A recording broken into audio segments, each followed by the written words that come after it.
All right, y'all. So we back again. Purpose Vision. You got TJ. Schemes. Drew. SB. All right. So today we got we gonna build off a little bit.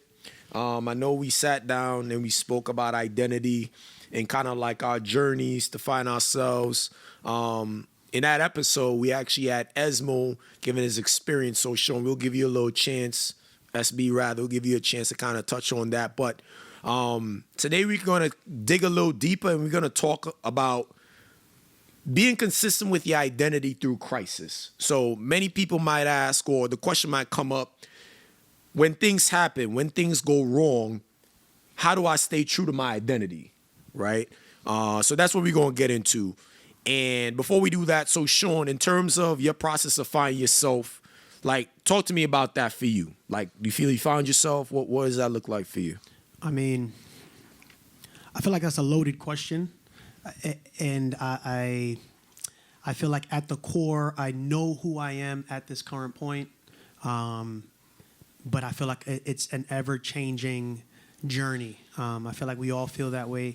I think if you're not growing, you're stagnant. So I think I found myself for sure at the core. I think I know who I am, and I also think I know the kind of man I want to be. But with each new kid, I learn something different about myself. Yes. Right. You know, but it's definitely it's been interesting along the way, because who I thought I was 5 years ago is not who I am now. But I'm also proud of the man that I'm becoming. Mm-hmm. So hopefully that answers your question. I don't want to stray too far off. Nah, you good. You good. I was gonna say too, like, because we also spoke about the process to get in there. So what was your process to figuring? Because it sounds like you know who you are today, right? We all gonna evolve. We all gonna continue to grow and stuff. But as it stands today, you don't feel like an identity crisis, right? Like you could, if somebody says like, yo, who's SB, who's Sean, like you could tell them definitively who you are, right? Yeah. So what was the process to get there? I think some struggle, going through real life challenges, like we spoke about earlier, where you never thought you would know someone that would go through what you saw on, I'm going to use Degrassi as the example, but like a Degrassi type show. Like, Shout out to Degrassi. Shout out to Degrassi. No sponsorship. But on these shows that we grew up on, all the different type of shows, like I had certain things that happened in life where I was like, yo, I shouldn't be going through this. And yet I am. And also, unfortunately, death. We all at some point have maybe had someone close to us, but I think it's when we had folks that were close in age that passed away that really made me realize, number one, life is short. And number two, you can't take things for granted. And number three, it could happen to anyone. So I think things like that alone made me realize, like, yo, you really got to be grounded in who you are and who you want to be. Even if you're not 100% sure, you got to stay steadfast, because you can be easily swayed by anything. And part of this journey of being an upstanding man is also sticking true to whatever you believe manhood is. And so that was the other thing, is looking at my examples, like my father and my uncle, my grandfathers, and just kind of reminding myself, is like, sometimes people say, what would Jesus do? Sure, I respect that. I love that. But like, in lieu of what would Jesus do, like, I know my dad, I can call him. What would my dad do? Yeah. You know what I'm saying? Especially if I couldn't think of it right away. It's not necessarily about giving up, but I think I was put here for a purpose, still figuring out what that purpose is, but I know it's positive. It's going to affect my immediate circle, my family, and then it's going to flow into anybody else I come in contact with, I love it. And honestly, that's the perfect segue, because today, if you try to go deep in terms of identity, and you kind of referenced it, when crisis happens, when life be lifing, right? And now whoever you are, or whoever you think you are, is now being tested. How are you going to respond in those moments, right? I'm going to throw an example. Sean and I can share this sentiment, because one of our close friends had passed away a couple of years back, and no one saw it coming. And that joint shook us and so many people close to us to the core, where it's like, yo, why is this happening? And in those moments, right, it's very hard. At least for me, it's like, okay, I got faith. I know everything happens for a reason. I know that, sometimes life don't owe you explanations, and boom, crisis happens. What am I going to do? Am I going to now change my tune because something unexpected happens? Or am I going to double down and, to your point, be grounded in like, nah, I'm going to stick to that belief. You know what I'm saying? And it's hard, right? It's hard. And it doesn't even have to be a crisis like a death. It could be things like betrayal. It could be things like, just circumstance. You know what I'm saying? Like, things ain't happening. It feels like, yo, it's not fair. Why is it happening to me? And then now, what am I going to do? So I'm going to kind of, throw that over to everybody. And just to interject, what you guys wouldn't know is we also, we had to, before that happened, we had to bury one of our friend's kids. I personally repressed now as a parent. So it was a double whammy, son. I mean, even now I'm getting chills thinking about it because we're young, we're living our best lives, we're fetting, we're all having a good time. And then boom, boom, within weeks. Yeah. So it had you saying like, am I going to like just regress? How do you support? And then you have these feelings of like, you don't want to make it about you, but like, I'm struggling with this too, but like I'm worried about them. I'm worried about their family and their spouses, and so it's man, it was tough, and I feel like we spoke a lot. I think that was the big thing, and not getting caught like just being in your feelings in your room, because I feel like that's the worst place to be when you go through that. Yeah. But yeah, I'll pause there. I had to add that because that was. That was a crazy year, bro. Crazy. I'm chuckling because it's still very surreal, but that was a crazy year. And it seemed, everybody's doing a lot better now. Better, yeah. Which is wonderful. Praise God. But it was tough. Life was life in that year, bro. Yep. Staying consistent within my identity through crisis. I'll share a short story. I remember when I was, I don't remember exactly how old, but I remember when my sister passed away. And for me, my whole life, my father was this strong figure. I never seen him cry. I never seen him break nothing. He always handled everything head on. And I'll never forget when we got the news that my sister passed away. At this time, I think I had a permit. Yeah, I had a permit. My father, we drove to the hospital. And right as soon as we got into the entrance, my other sister came running out saying that my sister's gone.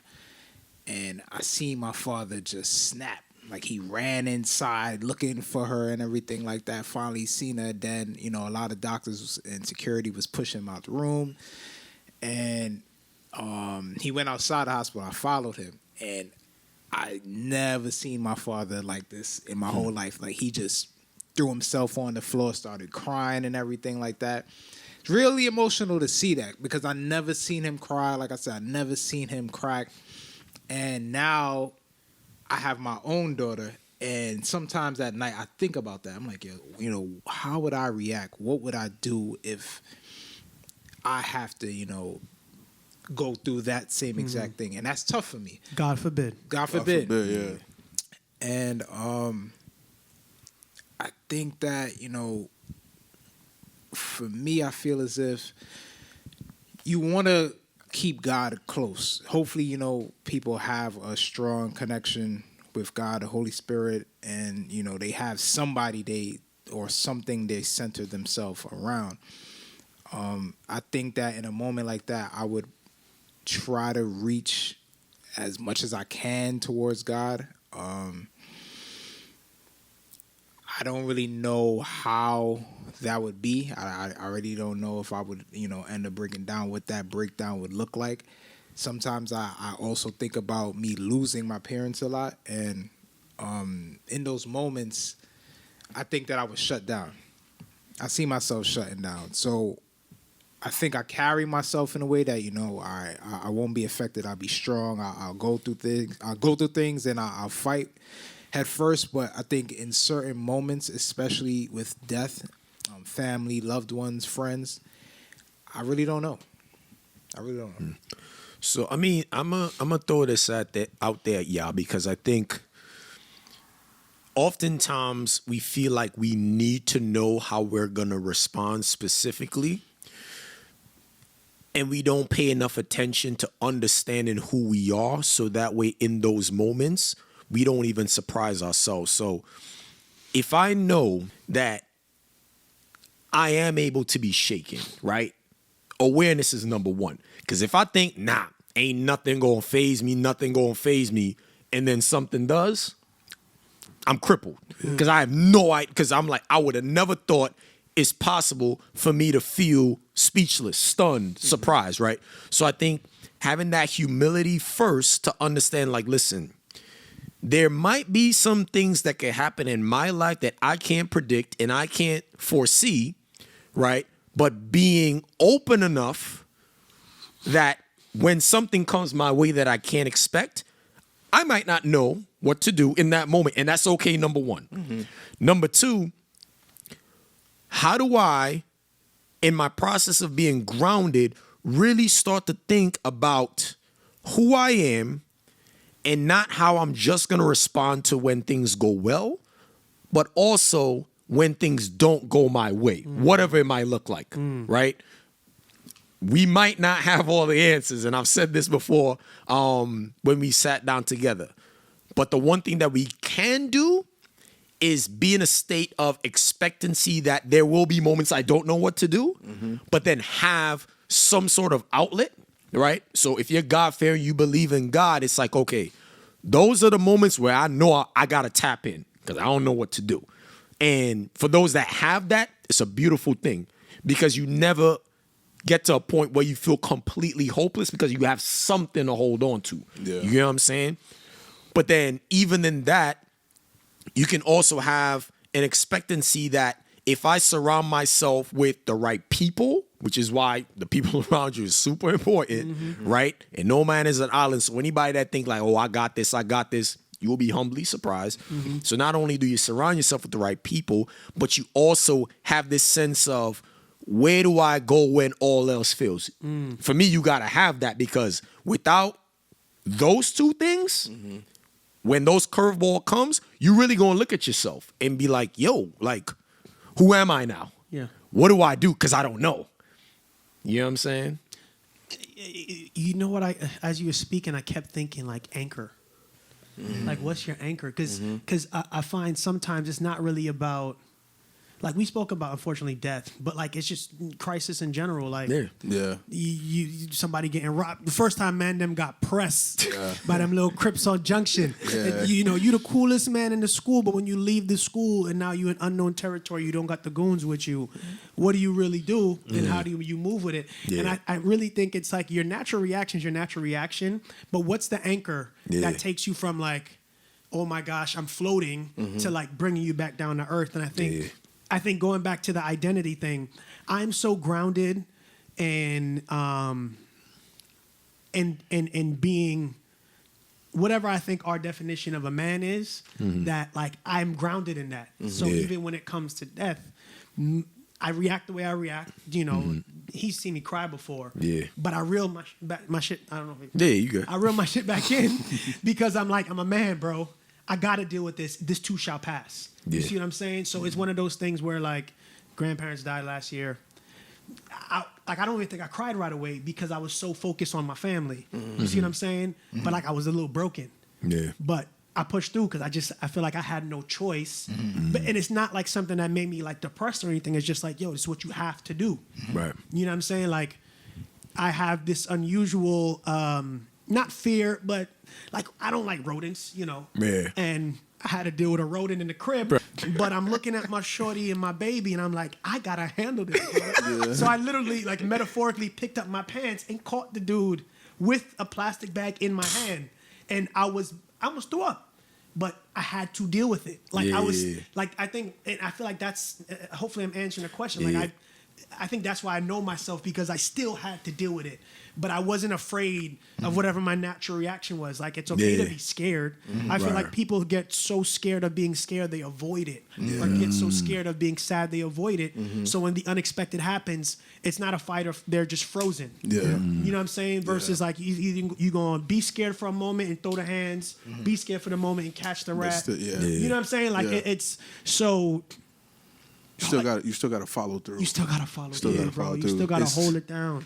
Yeah, I was gonna say like, Wow. that's something that I struggled with for a long time, like staying consistent with my identity through crisis, because a lot of what both of y'all mentioned, and as far as like just not knowing how to deal with things in general, so then you almost like, damn, I don't know if I should allow myself to feel this way. Like you just in a total whirlwind. You know what I'm saying? So I feel like what I used to be there, but then where I graduated to now is, and it's funny that we were talking about crisis from the lens of grief, even though crisis could be anything to your point. Yeah.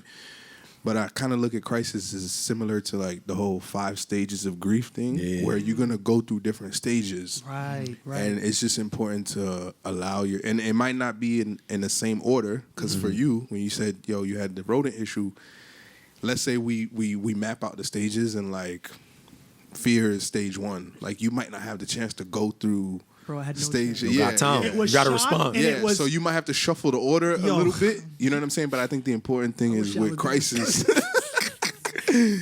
Everybody watching outside of New York is like, Y'all are nuts. Nuts. But now with crisis, I feel like it's just 5 stages. I don't know what the exact names of the stages No, are, that's- but I that's think great. That's great. But That's I a great think way to put if we had to name the stages, it's probably like fear, shock, shock, in denial. in denial. Yeah, you know what I mean. So, and then just allowing yourself to live in those different stages. Maybe not for too long, because if you stay there, then you stay stuck. And then you're not able to follow through. Yep.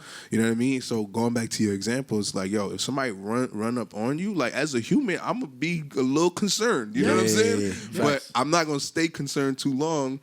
And then you just gonna have to have that talk with yourself, just like, oh holding shit, it all back right, in. I guess it's time to, you know what I mean? I guess it's time to go. And even if you end up getting jumped, it's like, but at least I didn't stay stuck in Right.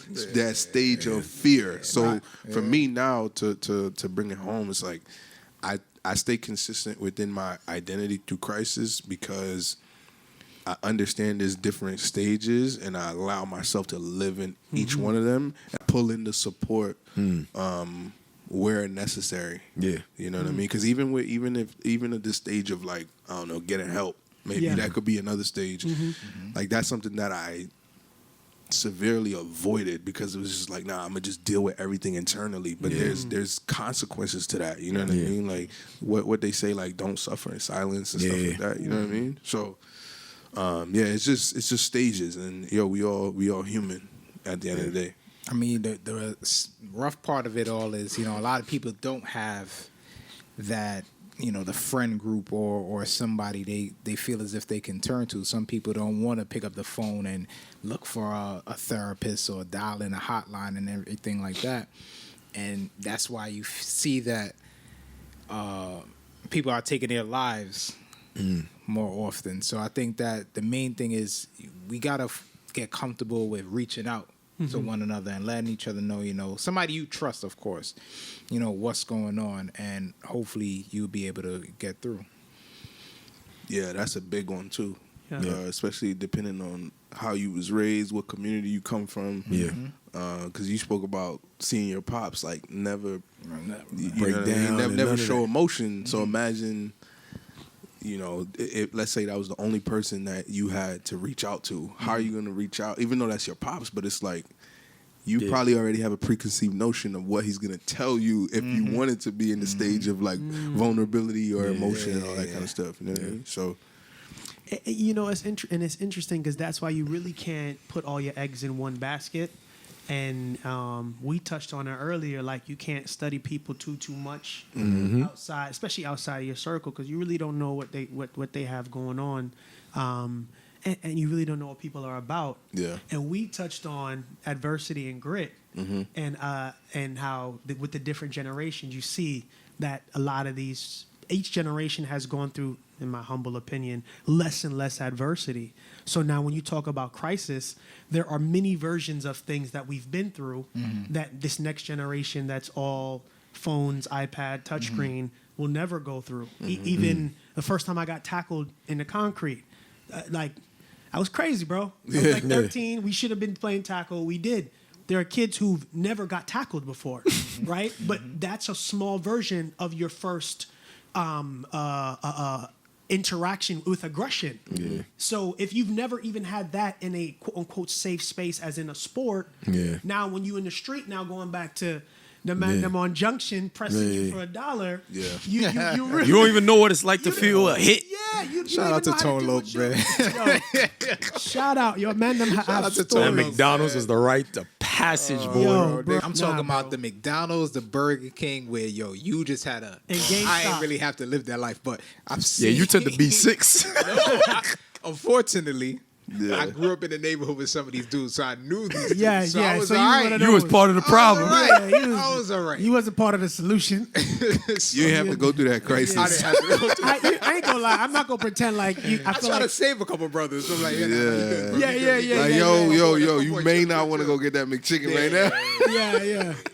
You had a couple of times where I got saved just by proximity. Association. Yeah, like wait, Yeah. I know that kid. I played basketball with him. He good. He good. Yo, you in my gym class, right? he good. Oh man. So what's the ultimate answer? I said, you know, having different stages, acknowledging that Yep. there are stages and allowing yourself to live there. You said staying consistent. Staying consistent, connecting with the higher power if you have one. If you don't, try to connect with someone in your inner circle that you feel as if you could be vulnerable with.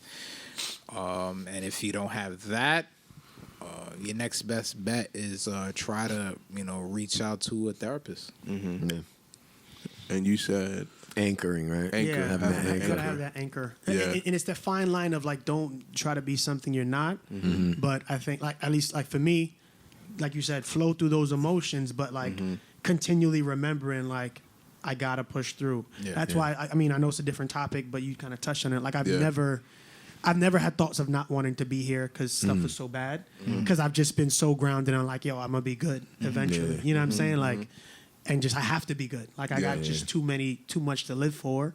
So I just like I said, praise God, I never had thoughts like that. But I don't know, man. I just feel like I'm a man, bro. Like you gotta just push through. But it was a fine line, right? Because even what's the concept of being a man? Yeah. But like my thought of who the men I knew were not these are not big. Yeah, I met my dad. He's a lovable guy. Like it's not like he's some militant, drill sergeant, but like he's always been like, yo, you gotta handle your business, bro. You know what I mean? And I think seeing him, my grandfather's the original Cosby, no scandal, and had to clarify. Facts. He's a wonderful man, but having those two allegations, guys, no nothing. even with their flaws, so I also don't hold them to such a pedestal where I can't see past their flaws. And to your point, if they did something flawed, I never questioned, oh no, now I gotta question my identity. Nah, because I'm taking all the good stuff. Yeah. I'm not holding on to all that stuff because they want me to learn from their mistakes. You see what I'm Gotcha. saying? But I had a great foundation. Shout out to my mom as well. So I think anchor your foundation. That would be my answer. Your foundation and your broad up sea, and then your what do you use as your anchor? God, your faith, universe, whatever your mantras are. You know what I'm saying? I think growing up in the church, it's a combination. It's a nice melting pot of, I because of growing up in church and the Lord, but then also, like I said, my concepts about what I think a man should be. That's my anchor. So that's what I hold on to. Nice. Yeah. One thing really quickly, T, that I thought about, because when you said therapist, I'm like, yo, that's actually very valuable, but I feel like sometimes that can still have a stigma to it. You know what I mean? And so if you don't, I feel like if you don't have somebody that you could reach out to, this is a little bit of a Hail Mary, so bear with me. You know what I'm saying? I feel like something else that somebody could do is maybe talk to your friends, but use hypotheticals. if that makes Like sense. not put yourself as like the not target. put yourself into the situation. Like let's say I don't know, I'm going through something at work or whatever, right? And I mean, I guess it depends on your friend group too. Like, do you guys ever just have random conversations and how good of an actor you are? But you could just say like, yo, what would you do if blah, blah, blah situation came up? Because I think a lot of times when you talk to people, it's hard for them to like objectively give you feedback or support and all that kind of stuff. You know what I mean? So try and remove yourself from the situation and just kind of ease it in as a casual conversation and then see what their response is. And a lot of times, like through that conversation, that's almost like a form of therapy because they're sharing their feedback and they're sharing like what they would do, what they would not do.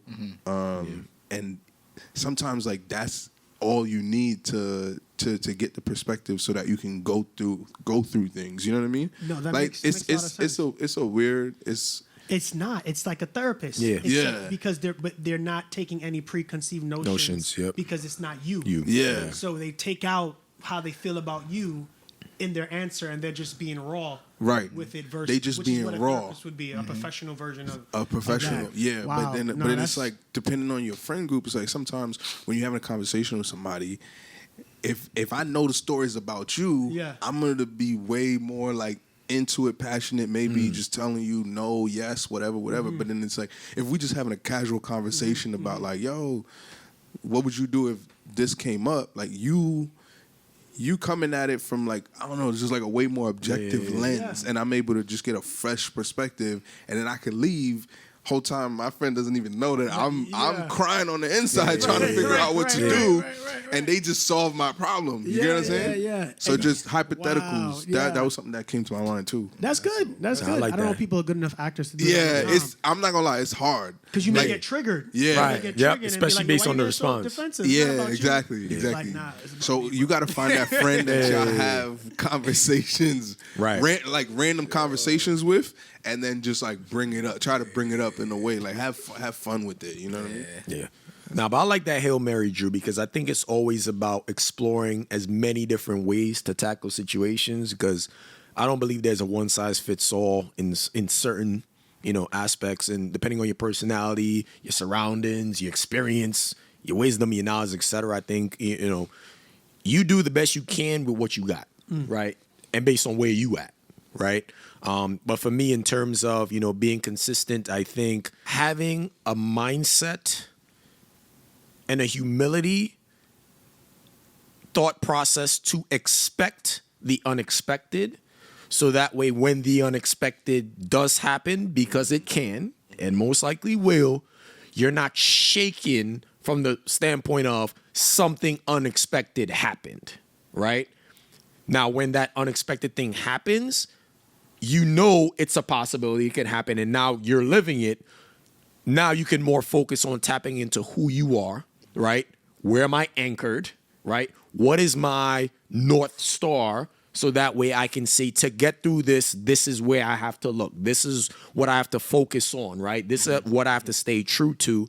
But then also having people around you, even if it's just one person, right? Because I'm a firm believer that when you go through things alone, it's just a lot harder than if you have at least someone to kind of help you carry that load.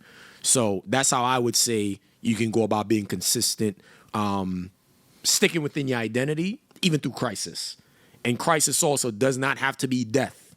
It can be other things that shake you to the core, things that you did not see coming. You can lose a job.